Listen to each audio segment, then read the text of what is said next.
Graças, Pais amados, quero nesta manhã chamar aos amados irmãos para fazer uma breve reflexão da palavra do Senhor. Estamos vivenciando tempos difíceis, tempos de pandemia, onde somos obrigados a manter uma quarentena social e com isso não podemos mais nos reunir, congregar, não há apertos de mão, não há mais abraços, não há mais rodas de amigos conversando, com o intuito de nos proteger, uma luta pela vida, a fim de não sermos acometidos por esse vírus Covid-19 que tem assolado o mundo. Agora, amados, podemos usar a tecnologia a nosso favor, com o intuito de encurtar essa distância. E assim, amados, tentarmos nos encorajar dia a dia, porque os dias não são fáceis. Quero convidar os amados irmãos a abrir sua Bíblia no texto de João, capítulo 16.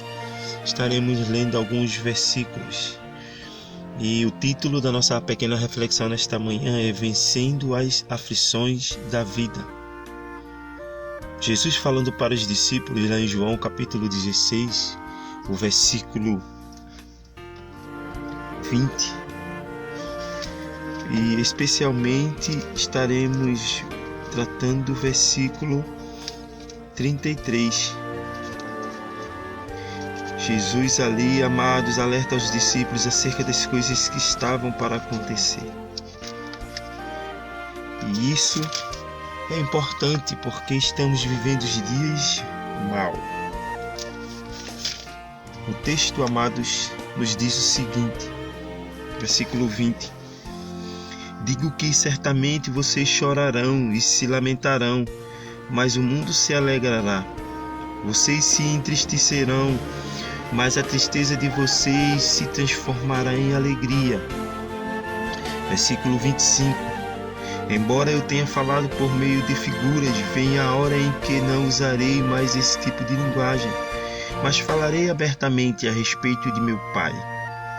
O versículo 33. Eu disse essas coisas para que em mim vocês tenham paz. No mundo vocês terão aflições, contudo tenham ânimo. Eu venci o mundo. Amados, o que Jesus está alertando aqui através da sua palavra é que o cristão ele não está ausente não está isento de passar por tribulações. Na verdade, Jesus disse que no mundo teríamos aflições, mas não deveríamos perder o ânimo. Paulo, amados, nos dá um grande exemplo de como vencer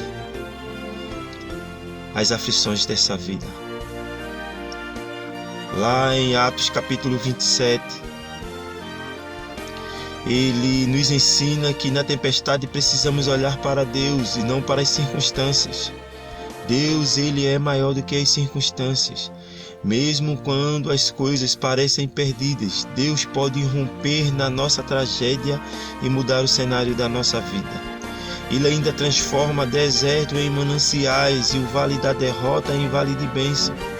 Lembremos das circunstâncias difíceis porque passou Paulo e os seus companheiros dentro do navio que os levava a Roma.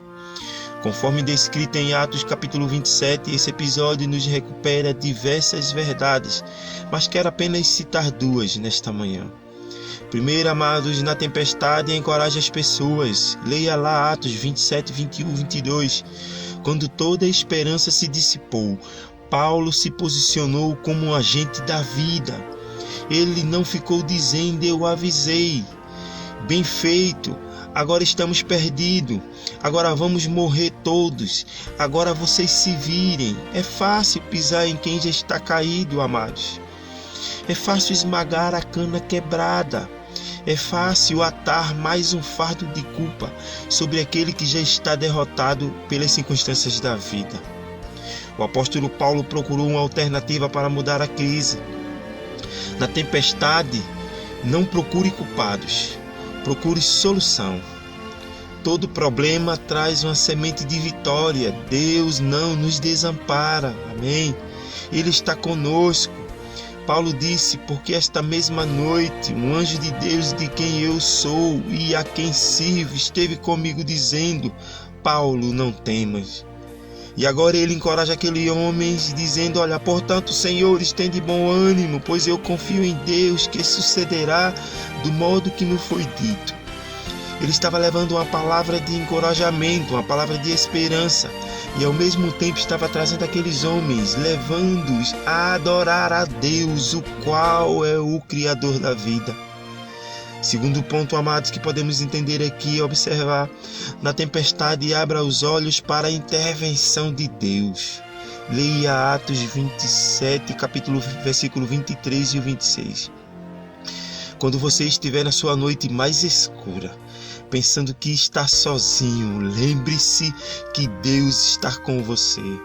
Ele é Deus Emanuel, que não vai embora na hora da sua crise, na jornada da fé, a tempestade, mas também há um Deus conosco.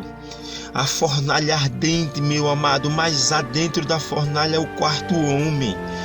Há uma cova de leões famintos, mas o anjo do Senhor fecha a boca deles.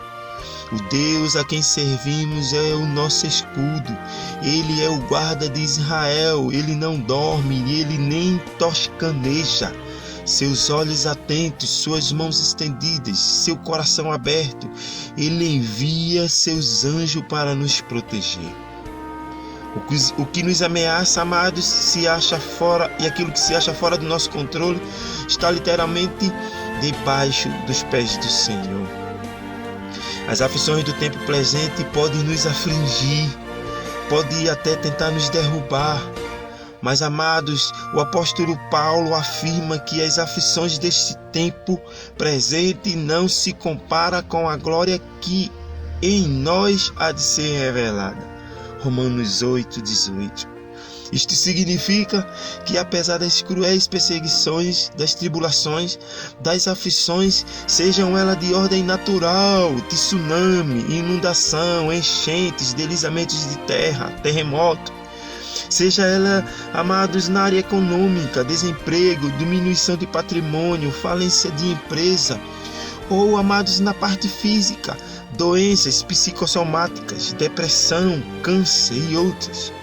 A igreja do Senhor, que somos nós, tem triunfado.